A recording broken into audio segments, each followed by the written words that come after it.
ஆகாஷ்வாணி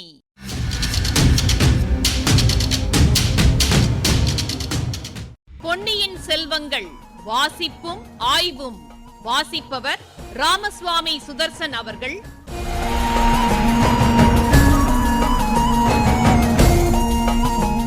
மகாராஜாதிராஜ ராஜகம்பீர ராஜமார்த்தாண்ட ராஜகுலோத்துங்க ராஜகுலதிலக ஈரேழு 14 லோகத்தின் அதிபதி பாரா.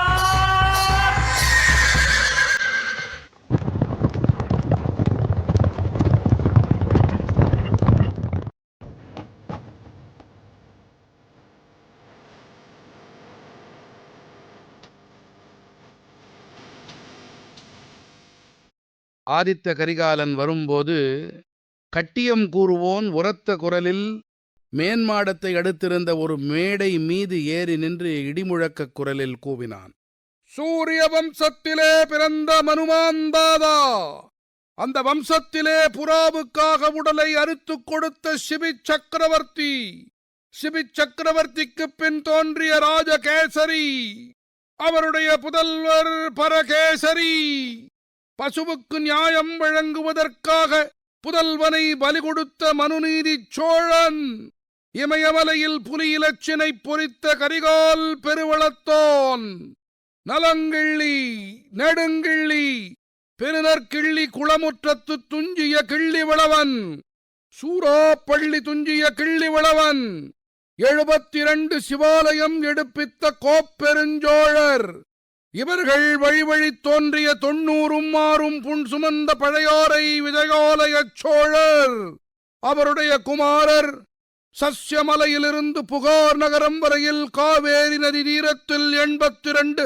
சிவாலயம் எடுப்பித்த ஆதித்த சோழர், அவருடைய குமாரர் மதுரையும் ஈழமும் கொண்டு தில்லை சிதம்பரத்தில் பொன்மண்டபம் கட்டி பராந்தக சோழ சக்கரவர்த்தி, அவருடைய குமாரர் இரட்டை மண்டலத்து கன்னர தேவன் படைகளை முறியடித்து ஆற்றூர் துஞ்சிய வீரோதி வீரரோகி அரிஞ்சயத்தேவர், அவருடைய குமாரர் ஈழம் முதல் சீட்புலிநாடு வரை ஒரு குடை நிழலில்லாரும் பழையோரை பராந்தக சுந்தர சோழ சக்கரவர்த்தி, அவருடைய மூத்த குமாரர் கோப்பெரு மகனார் வடதிசை மாதண்ட நாயகர் யுவரோஜ சக்கரவர்த்தி, வீரபாண்டியன் தலை கொண்ட ஆதித்த கரிகால சோழர் விஜயம் செய்திருக்கிறார், பராக் பராக் என்று அந்த கட்டியங்கூறுவோன் கூறி முடித்ததும் மழை பெய்து இடியிடித்து ஓய்ந்தது போல இருந்தது.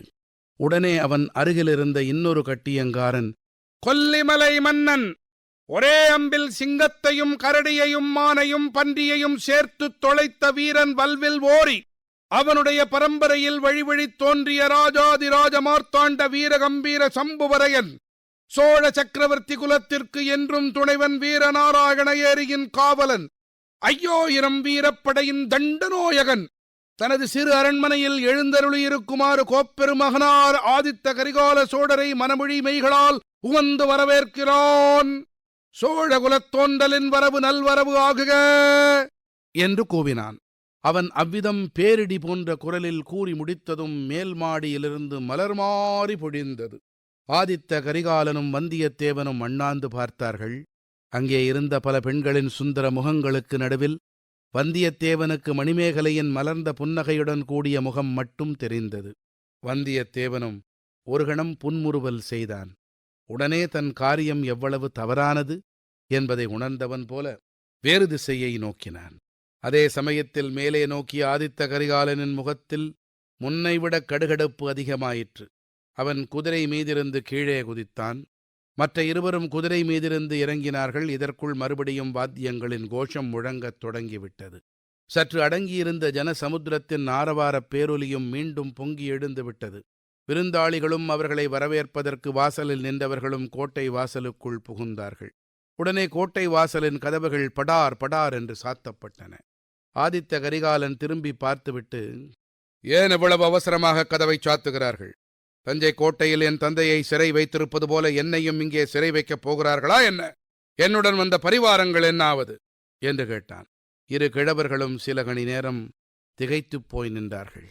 பழுவேட்டரையர் முதலில் சமாளித்துக் கொண்டு, கோமானே, இந்த சோழ சாம்ராஜ்யத்தில் உள்ள லட்சோப லட்சம் ஜனங்களின் அன்பு நிறைந்த உள்ளங்களே தங்களையும் தங்கள் தந்தையையும் சிறைப்படுத்தி இருக்கின்றன. தனியாக சிறை வைப்பது எதற்கு? இளவரசே, தங்களுடைய தரிசனத்துக்காக வந்திருக்கும் பெருந்திரளான மக்கள் இந்த சிறிய குடிசைக்குள் புகுந்தால் என்னாவது? அவர்கள் வெளியில் நிற்கும்போது அக்கம்பக்கம் உள்ள தோப்புகளெல்லாம் குரங்குகள் அழித்த மதுவனம் போல ஆகிவிட்டன. ஜனக்கூட்டம் கலைந்ததும் தங்களுடன் வந்த பரிவாரங்களை உள்ளே அடைத்து வருகிறோம். அதுவரையில் தங்களுக்கு வேண்டிய பணிவிடைகளைச் செய்ய இங்கே பணியாளர் பலர் இருக்கிறார்கள் என்றார் சம்புவரையர். இந்தச் சமயம் கோட்டை வெளிவாசலில் ஜனங்களின் ஆரவாரம் அதிகமானது போல கேட்டது. கரிகாலன் கந்தமாறனிடம், முன்வாசல் மேன்மாடிக்குப் போக வழி எங்கே என்று கேட்டான். கந்தமாறன் மாடிப்படிகள் இருந்த இடத்தை சுட்டிக்காட்டியதும் கரிகாலன் அந்த பக்கம் நோக்கி விடுவிடுவென்று நடந்து சென்றான். கந்தமாறனும் வந்தியத்தேவனும் பார்த்திபேந்திரனும் உடன் சென்றார்கள். சம்புவரையர் பழுவேட்டரையரை பார்த்து, இது என்ன? வழியோடு போகிற சனியனை விலைக்கு வாங்கியது போல வாங்கிக் கொண்டோமே. இவனுடைய மூளை சரியாக இருப்பதாகவே தோன்றவில்லையே. சின்ன பிள்ளைகளின் பேச்சைக் கேட்டு இந்த காரியத்தில் தலையிட்டோம் என்றார். அப்படி என்ன மோசம் வந்துவிடப் போகிறது? காரியம் நடந்தால் நடக்கட்டும், நடக்காவிட்டால் போகட்டும் என்றார் பழுவேட்டரையர். காரியத்தைப் பற்றி நான் சொல்லவில்லை. நம் வீட்டில் இருக்கும்போது ஏதாவது ஏடாகூடமாக நடந்துவிடக்கூடாது அல்லவா? நிமித்தம் ஒன்றும் சரியாக இல்லை. அவனோ மதம் பிடித்த யானையைப் போல இருக்கிறான். முகத்தின் கடுகடுப்பையும் நாக்கின் விஷத்தையும் பார்த்தீர்களல்லவா? சில நாள் பல்லை கடித்துக் கொண்டு பொறுமையாக இருக்க வேண்டியதுதான். அந்த பல்லவன் பார்த்திபேந்திரன் அவனை கட்டுக்குள் வைத்திருக்க உதவியாயிருப்பான்.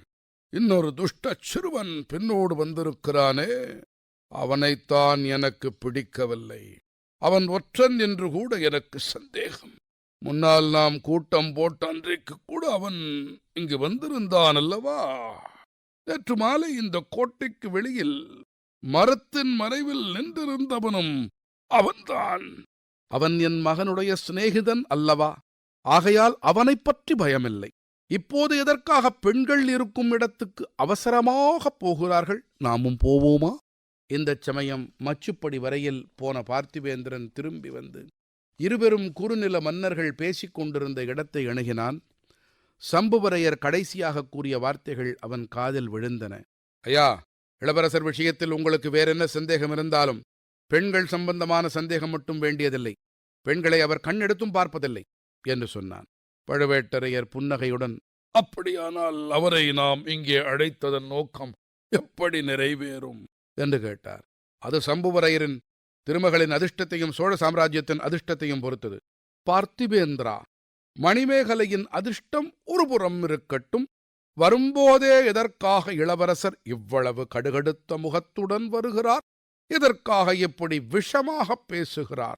அவரை நீ எப்படியாவது இங்கிருந்து சமாதானமாக அழைத்து போனால் போதும் என்று தோன்றுகிறது என்றார் சம்புவரையர். வெள்ளாற்றங்கரையில் அதுவரையில் இளவரசர் சுமூகமாகவும் குதூகலமாகவும் வந்தார்.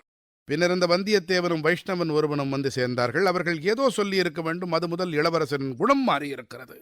நாங்களும் அப்படித்தான் நினைத்தோம். இப்போது என்ன செய்யலாம்? அந்த துஷ்ட பையனும் உங்களோடு வந்திருக்கிறானே. நீங்கள் கொஞ்சம் பொறுமையாயிருங்கள். நான் எல்லாம் சரிப்படுத்தி இருக்கிறேன். அந்த பையனுடன் எனக்கும் ஒரு சண்டை இருக்கிறது. அதை நான் சமயம் பார்த்து தீர்த்துக் கொள்கிறேன் என்றான் பார்த்திபேந்திரன். கரிகாலனும் மற்ற இருவரும் முன்வாசல் மேன்மாடத்துக்குச் சென்றபோது அங்கிருந்த பெண்கள் திரும்பி படியில் இறங்கி வரும் சமயமாயிருந்தது. கரிகாலன் கந்தமாறனை பார்த்து, நண்பனே, தாய்மார்களையெல்லாம் நமக்காக இங்கு வந்து காத்திருக்கும்படி செய்யலாமா? அது பெருந்தவறு. நாமல்லவா அவர்கள் இருக்குமிடம் சென்று நமது வணக்கத்தைச் செலுத்த வேண்டும் என்று கூறிவிட்டு பெண்மணிகளுக்கு வணங்கிவிட்டு வழிவிட்டு நின்றான். ஒவ்வொருவராக இறங்கிய போது கந்தமாறனிடம் யார் யார் என்று கேட்டு தெரிந்து கொண்டான். நந்தினியை பார்த்ததும், ஓ, பழுவூர் இளைய பாட்டி அல்லவா? உண்மையாகவே வந்திருக்கிறார்களா? மிகவும் சந்தோஷம் என்றான். நந்தினி ஒன்றும் சொல்லாமல் அவனை தன் கூரிய கண்களால் பார்த்துவிட்டு சென்றாள். அந்த பார்வையின் தீட்சண்யத்தினால் கரிகாலனுடைய உடம்பு சிறிது நடுங்கிற்று. மறுகணமே அவன் சமாளித்துக் கொண்டு பின்னால் வந்த மணிமேகலையை பார்த்து, ஓஹோ, இவள் உன் தங்கை மணிமேகலையாக இருக்க வேண்டும். சித்திரத்தில் எழுதிய கந்தர்வ கன்னிகையைப் போல இருக்கிறாள். இவளுக்கு விரைவில் ஒரு நல்ல மாப்பிள்ளையை பார்த்து கல்யாணம் பண்ணி வைக்க வேண்டும் என்றான். மணிமேகலை வெட்கத்தினால் குழித்த கன்னங்களுடன் வந்தியத்தேவனை கடைக்கண்ணால் பார்த்துவிட்டு மடமடவென்று கீழே இறங்கினாள். இப்பகுதியின் ஆய்வினை வழங்குகிறார் ஐங்கரன் அவர்கள்.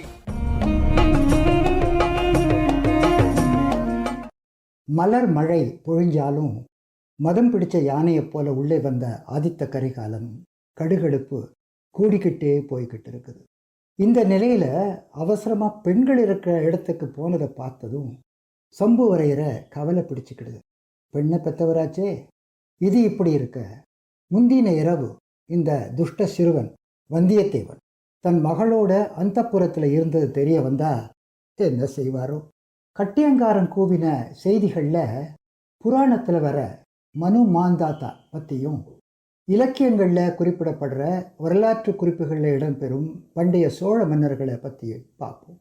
விஜயாலயன் தொடங்கி சுந்தர சோழர் வரை இந்த நெடுங்கதையில் அவ்வப்போது ஆசிரியர் சொல்லிக்கிட்டு வரார் அல்லவா? நல்லது. 4 யுகங்களின் முடிவு ஒரு சதுர்யுகம். இதுபோல 71 சதுர்யுகங்கள் கொண்டது ஒரு மன்வந்தரம். இதை ஒரு மனு பரிபாலிப்பார். அந்த வகையில் வந்த மனு தான் மனு மாந்தாத்தா அல்லது மனு மாந்தாத்ரி. இது தொன்மவியல் குறிப்பு. சங்க இலக்கியங்களில் சோழ மன்னர்களில் கிள்ளி, சென்னி ஆகிய மரபினரை பற்றின செய்திகள் நிறைய கிடைக்கின்றன. கிள்ளி மரபில் பெருநற்கிள்ளி என்கிற பெயர் கொண்ட 3 அரசர்கள், அப்புறம் கோப்பெருஞ்சோழன். சென்னி மரபில் 1ஆம் 2ஆம் இளஞ்சேட் சென்னிக்கு அப்புறம் சோழன் உருவ பல்தேர் இளஞ்சேட் சென்னியின் மகன்தான் கரிகார் பெருவளத்தான். அப்புறம் இளவந்திகை பள்ளி துஞ்சிய இளஞ்சேட் சென்னி. இவனுக்கு 2 புதல்வர்கள், நலங்கிள்ளி, மாவளத்தான். கிள்ளி மரபைச் சேர்ந்த நெடுங்கிள்ளி, நலங்கிள்ளி இவங்க 2 பேருக்கும் நடந்த போராட்டங்கள் பற்றி புறநானூற்றில் பார்க்குறோம். காரியாற்று துஞ்சிய நெடுங்கிள்ளிக்கு பிறகு கிள்ளி வளவன் என்கிற பேரில் குளமுற்றத்து துஞ்சிய, குராப்பள்ளி துஞ்சிய இருவர். அப்புறம் அமைதியை விரும்பின ராஜசூயம் வேட்ட பெருநர் கிள்ளி. கிள்ளி வளவன் வரிசையில் பின்னர் வந்தவன் தான் சோழன் செங்கணான். சம்புவரையரின் வரவேற்பு அறிவித்த கட்டியக்காரன் வல்வில் ஓரியின் அம்பின் திறத்தை சொன்னான் அல்லவா? வேழம் வீழ்த்த விழுத்தொடை பகழி பேழ்வாய் உழுவையை பெரும்பிரிது உரி புழல்தலை புகற்கலை உருட்டி உரல்தலை கேழற் பன்றி வீழ அயலது ஆழல் புற்றத்து உடும்பில் செற்றும். இப்படி வர்ணிக்குது புறநானூறு. யானை, புலி, புள்ளிமான், பன்றி, உடும்பு இத்தனையையும் ஒரே அம்பால வீழ்த்தினானா ஓரி. பகழி அம்பு, வேழம் யானை, உழுவை புலி, புகற்கலை ஆண்மான், கேழற் பன்றி ஆண் பன்றி. இந்த பரம்பரையில் வந்திருக்கிற சம்புவரையர் வேட்ட மண்டபமே வச்சிருக்காரே. இப்போ மனுஷ நடமாட்டம் வேற, கவனிப்பாரா?